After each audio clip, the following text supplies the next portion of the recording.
Morning. I'm Pastor David. This is your first time. Welcome. We're so glad that you're here. So excited that you're here and decided to join us this morning. So we've been in a series called What's Your Isaac? And the whole idea that we've been talking about is idols. Of things that maybe we love, maybe there's something that's so dear to our heart, but oftentimes we place on a pedestal like this. We place on a pedestal and we idolize those things. And us being able to hand that over, as we looked at Abraham, and the idea of God calling him to basically, right, he says, hey, give me Isaac, sacrifice your son, your only son, the one whom you love, right? He says, put him on an altar and sacrifice him to me. And so the idea there is that the importance of Isaac, the importance of that one thing that maybe we love so dearly, but oftentimes could become an idol, Jesus is saying, lay it at the altar and give it over to me. And so we talked about that last week or 2 weeks ago, and then last week diving a little bit more into this idea of idolizing things. And we talked, and I asked, hey, what are some things that we idolize? And you guys gave amazing answers. You know, we talked about family, we talked about kids, we talked about relationships, we talked about crushes, we talked about jobs, we talked about all kinds of things. And how those things can become a major idol in our life, and how we have to hand those things over to the Lord. And so this morning, I want to start with a question. How many of us love safety? Safety, feeling safe. Feeling secure. You like security. Who actually owns a security system in their home? Okay, good amount of us. And so the idea of safety and security, I'm sure we all want it, right? It's something we all desire. We want to feel safe in our environments. We want to feel secure in our environments. We want to feel safe in our homes. We want to feel secure in our homes. We want to have safety and security in our jobs, right? Who wants safety and security in your job? Right? We all want that. In 2020, who lost their job? Anyone lose their job? It happens, right? And so that safety and security kind of crumbles when something like that takes place. But oftentimes here, are you ready? You ready for this? Oftentimes this is what we do with safety and security. We place it on the altar. And we idolize it. I know that some people, wait, what? We want to feel safe though. We're safe in Jesus, right? We want to have security.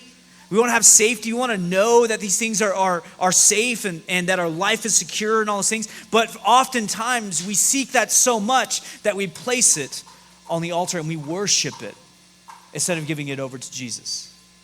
This is a tough topic because I look at my own life and I go, okay, what are some things that I want to have safety in? What are some things I want security in? And a lot of these things aren't necessarily bad, right? They're all good things. It's great that we can have a security system in our house. It's great that we can feel secure and safe in our job. These are all amazing things. But when we enter and we step over that line and we place it as an idol in our life, is when we realize this is wrong. This is not right. Because it can change the way that we make decisions. We'll get into that in just a second here. It can totally alter the way that we think, alter the way that we make decisions, the way that we move apart or move ahead in our life. And we all want it because we all think we need it, right? But oftentimes it becomes that idol. So let me give you something here. Safety and security, it's built in our Western culture. It is something that is totally built within our Western culture. As Christians, here's the honest truth. We are not promised safety and security in a physical way the same as our culture tells us. Do you hear me?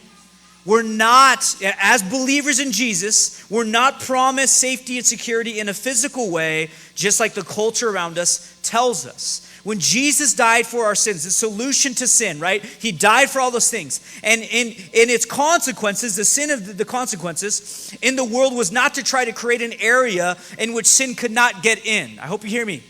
When Jesus died for our sins, we know he died for all sins, past, present, future, we understand that. But it wasn't to create an area in which we could not allow sin to get in, because here's the honest truth, we sin on a daily basis. Anyone with me? We sin on a daily basis, okay? Here's what it is. It was a promise to be with us through the difficult times when we're fearful. It was a promise that yes, no matter when you do sin, I'm still with you. I'm still here. I'm going to walk with you, because he knows we're not perfect. Only he is. For those of us that are, I'm perfect. What are you talking about? We're not perfect. Only Jesus is. So when he died, when he talked about the sins of the world, it was a promise to be with us through the difficult times when we are fearful. I heard this yesterday, and I thought it was so wise. Us as believers. It's oftentimes of us standing in about a foot of water. This is what I was told. Standing in a foot of water, and you have jellyfish just all around you, just biting you, hitting you, boom, boom, boom. Has anyone ever been bit by a jellyfish? Or stung? It's stung, right? Not bit. You've been stung? That hurts, right? Oh, really bad. You've been stung too? Fishing trip? Okay. If you've been stung, it hurts so bad, right? It is, and I'm fearful of that, really. When I used to go to the beach, I'm like, I don't want a jellyfish near me. This sounds crazy, right? These things, you can't even see them. They're like clear. That's weird in itself, right? But you get stung by a jellyfish. It's like sitting in a foot of water just being bitten by jellyfish. That's our life. And guess what? While you're being bit by jellyfish and you're sitting in that water and it hurts, but as a believer, you're supposed to be casting out the net to those that are drowning. That was a perfect understanding. I'm like, I feel that way every single day. And what's so interesting is as you're sitting in that water and the jellyfish around you, do you feel safe and secure? Oftentimes we're like, oh, this is hard, this is difficult. The point is that yes, you might not necessarily look around you and go, man, I'm safe and secure, but you know the one that can give you that safety and security. And so that's the one you're leaning on. That's the one you're running to. He promises that he'll be with us through the storm, through the difficult times when we are fearful, because that is a fearful scenario. I do not want to be in that in real life. But as you read more of the Bible, you realize that this is absolutely true. You know how many crazy stories are in the Bible? People oftentimes are like, the Bible's not interesting. I'm just going, huh?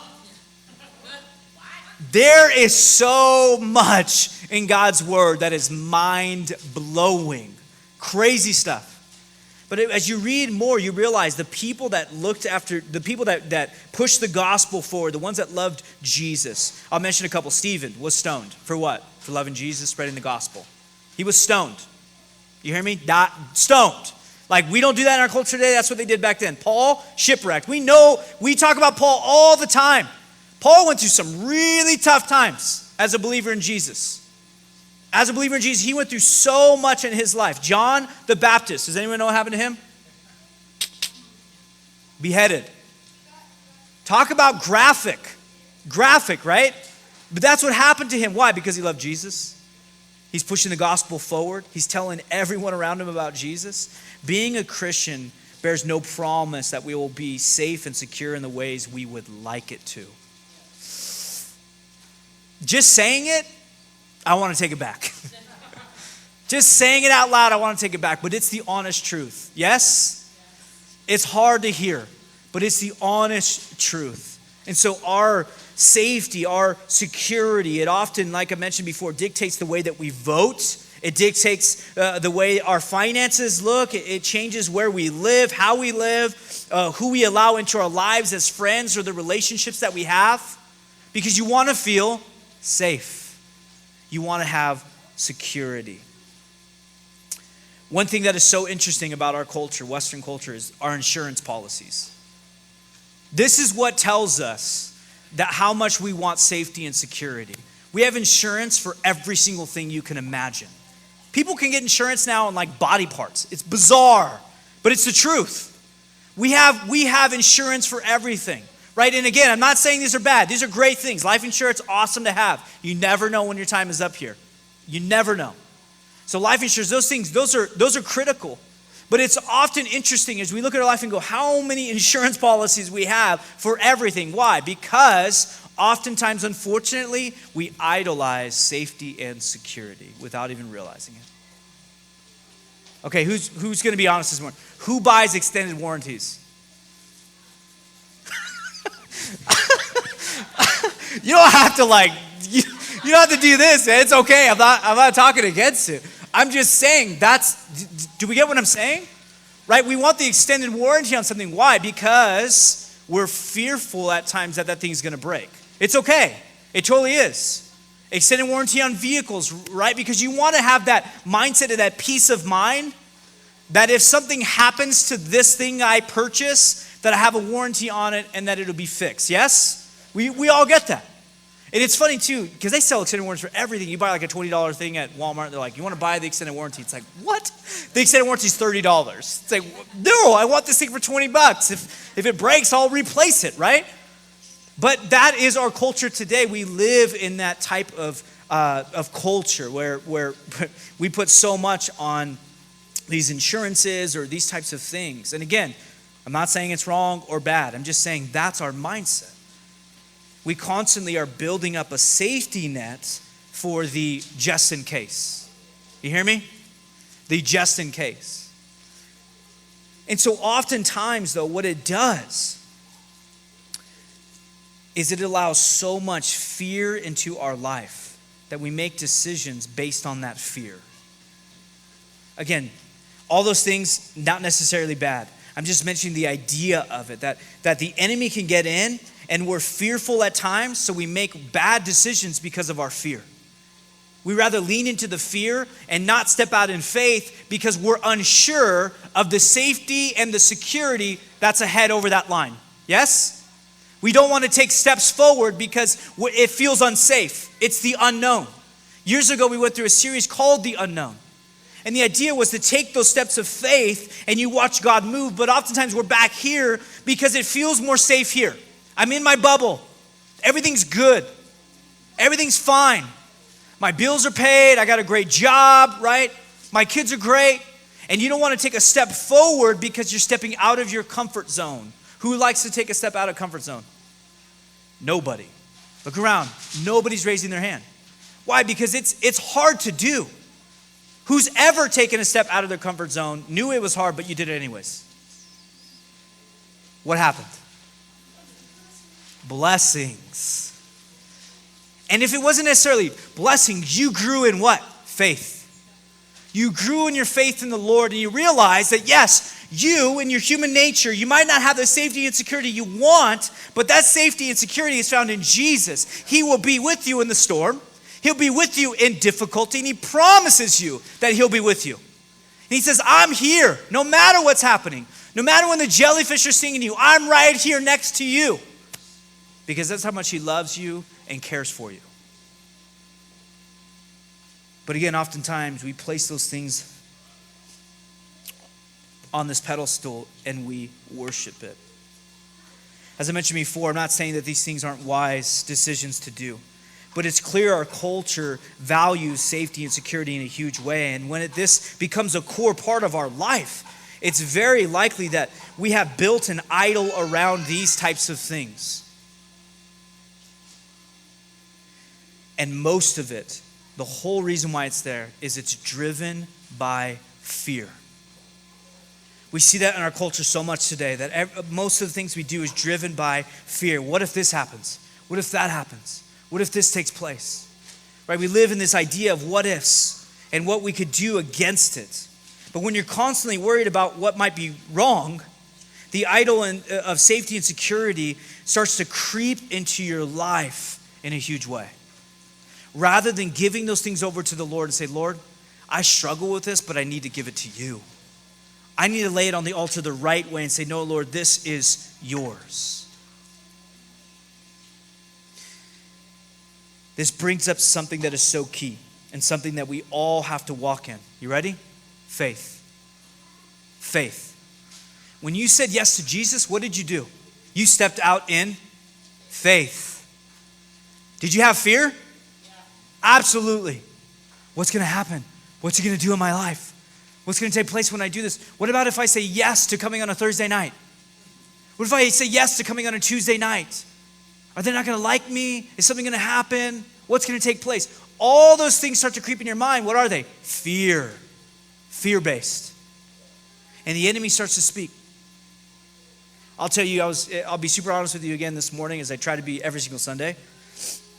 I had a conversation with my good friends this morning and just spilling out my heart of just things that I'm fearful of and things that are taking place in my own life and things that happen within the church and relationships and people. And I just go, man, I don't feel good enough at times. I don't feel good enough. I feel like I'm not working hard enough. I feel like I'm not doing enough. And you know what you remind me of? That's wrong thinking. Jesus says you are enough. because of him. And that was encouraging. Yes, please. Yes. Not for me. Glory to God. But that's the truth. And guess what? We all deal with it. Every single one of us. Well, there's a man that we're going to look at here in the Bible named Daniel. A lot happens in the book of Daniel. I want to focus on one thing that I'm sure we all grew up reading, understanding, or at least hearing. In Daniel chapter 6, if you don't mind turning with me to Daniel chapter 6. Before we start, when we don't have a safety net, we're walking in nothing but faith. And oftentimes, I'm going to encourage you to walk without the safety net. Because when you do, I'm telling you, there are blessings to come. There are blessings ahead when you step out in faith. It's a good thing because what happens is we remove the idol of safety and security and we begin to walk with God. And we say, God, this is your thing. You're the one I could feel safe in. You're the one I could feel secure in. Help me not idolize these things in my life. In Daniel chapter 6, starting in verse 1, amazing story that we're about to read here.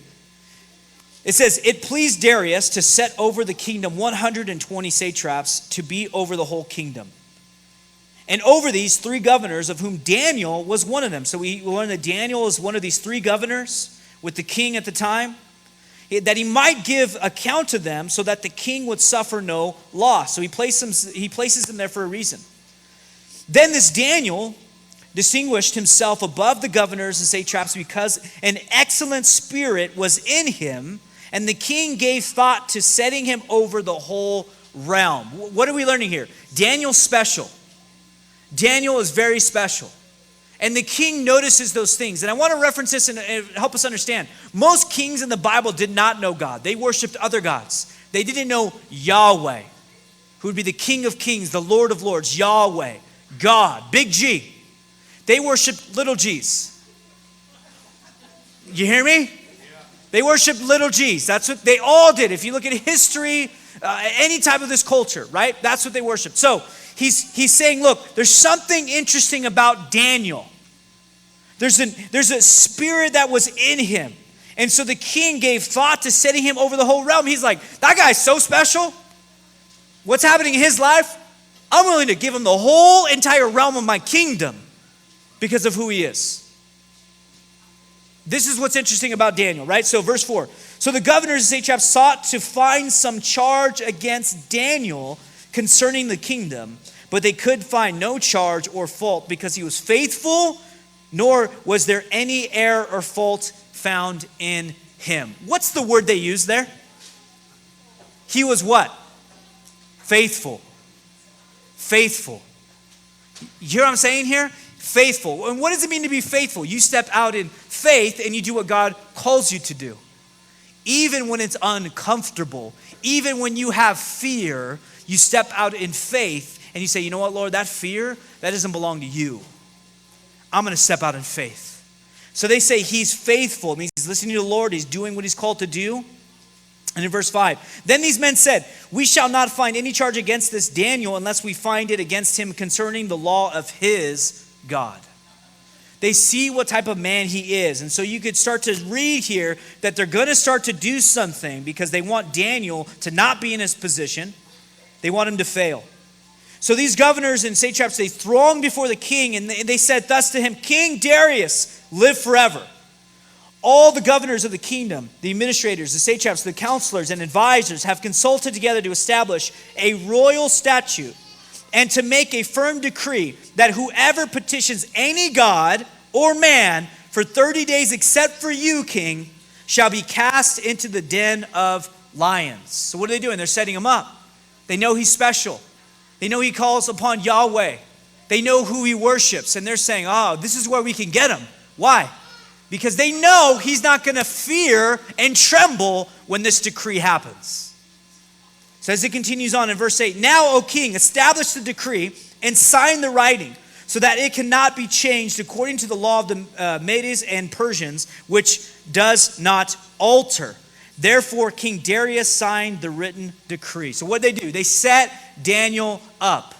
They know who Daniel worships. And so what does the decree state? It states that no one can worship anyone but the king Darius.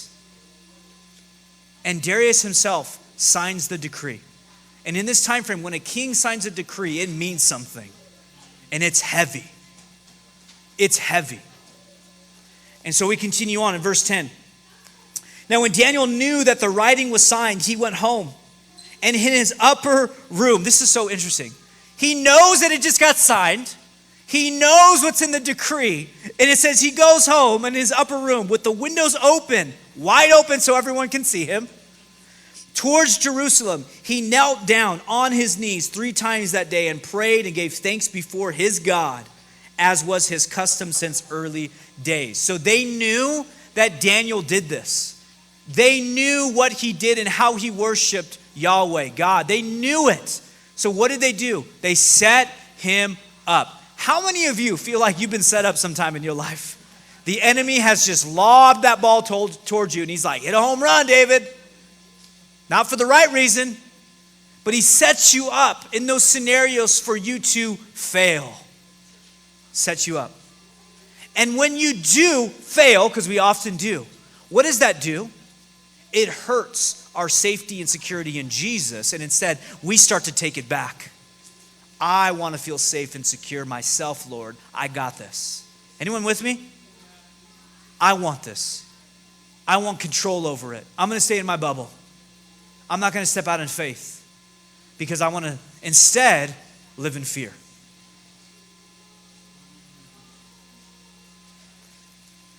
So Daniel goes home after the decree signed, opens up the windows toward Jerusalem, kneels down on his hands and knees. What did we just say? What was the song we were just singing? The fight, the battle. How do we fight it? On our knees with our hands lifted high. What was Daniel doing? On his knees with his hands lifted high. Fighting the battle. He knows the decree, but he's saying, no, I don't worship you, King. I worship the King of Kings, the Lord of Lords. That's who I worship. And it goes on. Then these men assembled and found Daniel praying and making supplication before his God. And they went before the king and spoke concerning the decree. Have you not signed a decree that every man who petitions any god or man within 30 days except you, O king, shall be cast into the den of lions? And if I'm the king of Darius, I'm going, yeah, we just talked about this. Right? It's like, of course. I know exactly what you're talking about. But the way that they say this, it's like he knows something. The king answered and said, the thing is true, according to the law and the Persians, which does not alter. So they answered and said before the king, that Daniel, the one with the excellent spirit, you know that guy? The one that's one of these governors? The one that's there's something special about him. Well, that Daniel. Wow, I just lost my place, guys. Holy moly. That Daniel, who is one of the captives from Judah, does not show due regard for you, but makes his petition 3 times a day. So what do? They tell on him. We saw him doing this, and we wanted to let you know. And the king, when he heard these words, listen to what the king does. He was greatly displeased with himself and set his heart on Daniel to deliver him. And he labored till the going down of the sun to deliver him. So the king knew what was taking place. And what does he say? He had a heart for Daniel. He had a heart for him, and he was displeased about the decree that he signed because he realized what these men were trying to do. And so he labored for him to the going down of the sun. Then these men approached the king and said to the king, know, O king, that it is of the law of Medes and Persians that no decree or statute which the king establishes may be changed. So the king is hurting for Daniel. He's laboring for him. And the guys show up and say, hey, you can't change this though. You signed it, so it's got to happen. So the king gave the command. And they brought Daniel and cast him into the den of lions. But the king spoke, saying to Daniel, your God, whom you serve continually, he will deliver you. What's amazing about this again is the king doesn't know God. And yet he sees what he's done in Daniel's life. And he tells him, don't worry, Daniel, as we close this thing and throw you in the den of lions, your king will protect you. Your God will be there for you. Here's what's interesting. How many of us have felt like we've been in a den of lions surrounded by chomping teeth in our life? Full of fear, full of how am I going to get out of this? I do not feel safe. I do not feel secure. We've probably been there so many times in our life where we feel fearful. We feel fearful. We feel just upset. We feel angry. We feel like, how in the world am I supposed to get out of this, Lord? I feel like I'm being set up here. I feel like the enemy is just surrounding me. Right? We sing a song called Surrounded. Love this song. Because what does it say? When I feel surrounded, who are you surrounded by? Jesus. Yes, the enemy tries to come in many times in our life. The enemy tries to show up in so many ways. But we look to Jesus and realize, no. Jesus, you have me. It might be difficult. It might feel like I'm surrounded by the lions and they might really be there. But you promised me that you'll walk through me. You'll walk with me through this. You promised me that you'll be here. And guess what? He stands on those promises. The promises of God, he stands on.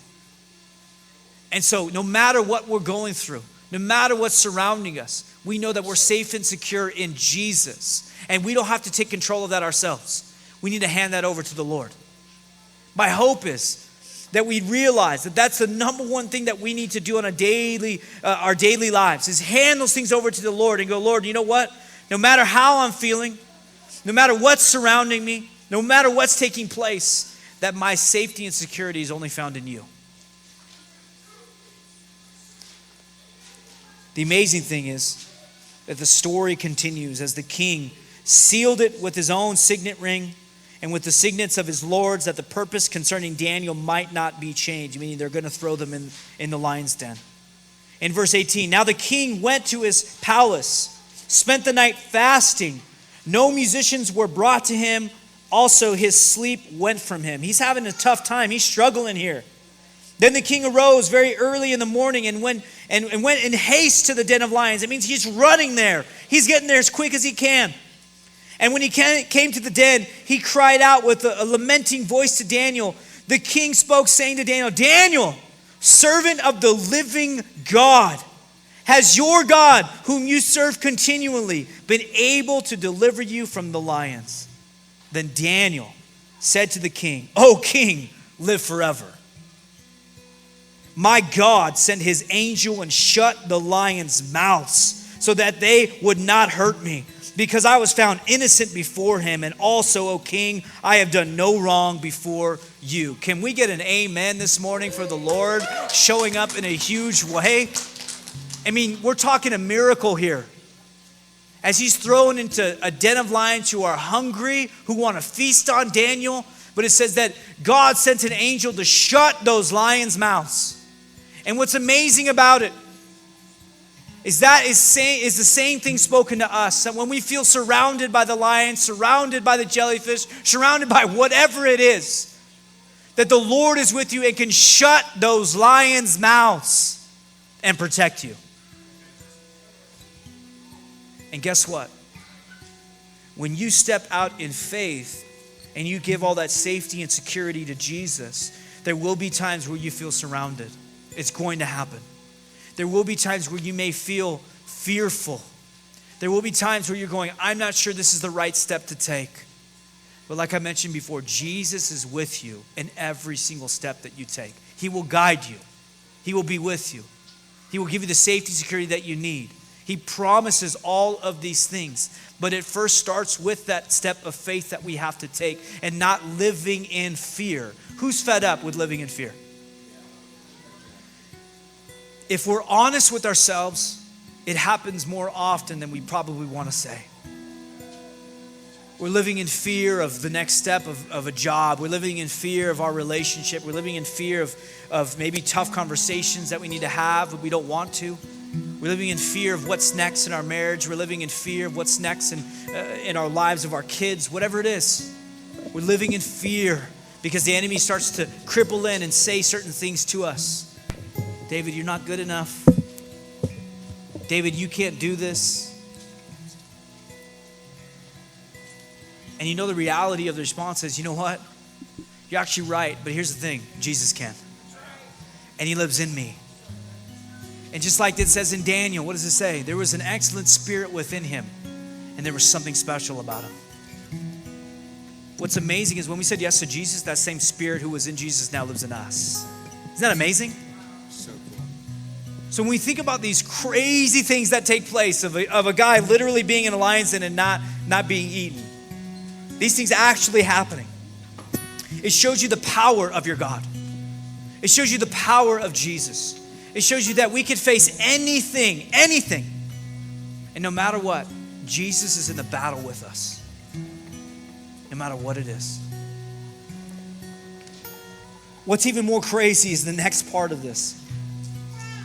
As it says, now the king was exceedingly glad for him and commanded that they should take Daniel up out of the den. So Daniel was taken up out of the den, and no injury whatever was found on him because he believed in his God. God protected him. Then it goes on, and the king gave command, and they brought those men who had accused Daniel, and they cast them into the den of lions, them with their children and their wives. This is horrible stuff, by the way. Their children and their wives, and the lions overpowered them and broke all their bones in pieces before they ever came to the bottom of the den. Brutal stuff. Then this is what the king wrote. To all peoples, nations, and languages that dwell in all the earth, peace be multiplied to you.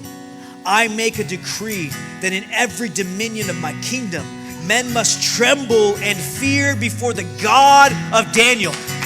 You hear that? Because of his what? Faith. Because of Daniel's faith. Now guess what?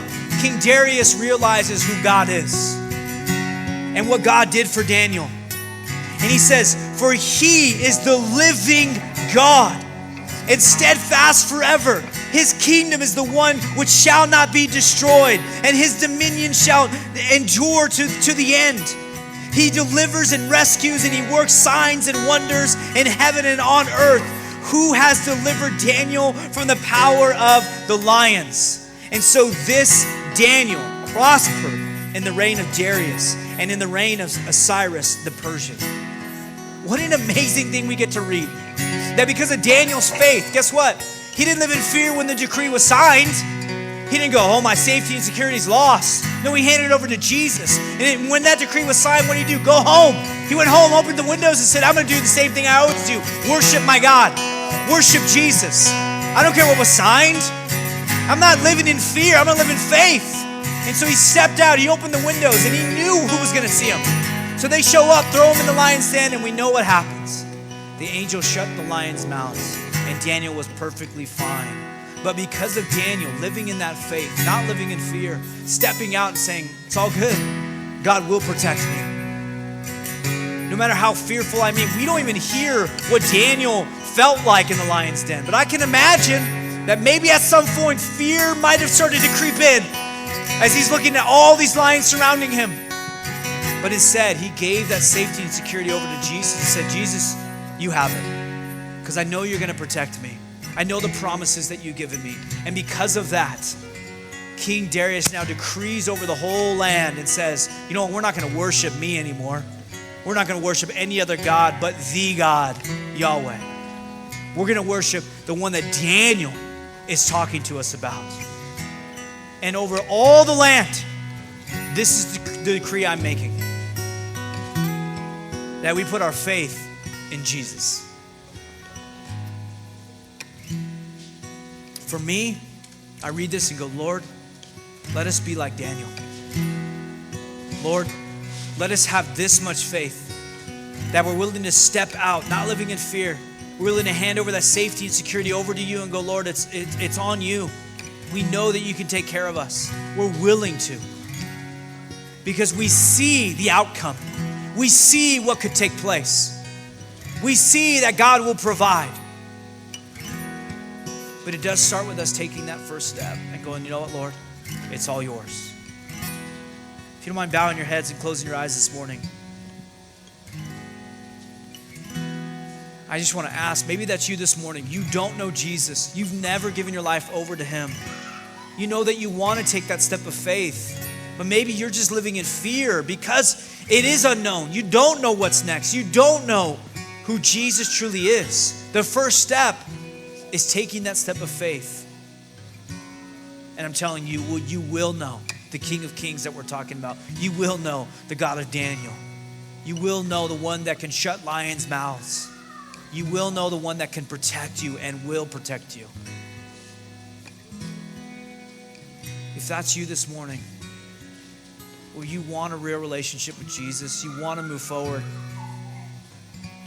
just raise your hand. We're going to go through a simple prayer together, just asking the Lord to be with us, to change us. If that's you, just raise your hand this morning.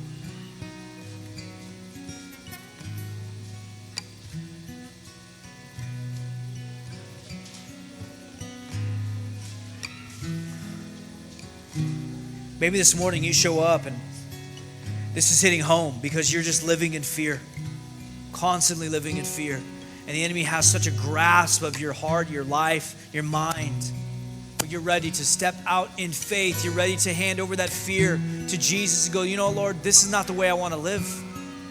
I don't need to live in fear because of you. That yes, the lions might be surrounding you, but you know that God can show up. But you've just been struggling, living in that fear. If that's you, will you mind raising your hand? I want to pray for you. You're ready to just get out of that fear mindset, ready to get out of that and hand it over to Jesus. That safety and security, hand it over to him. Anyone else?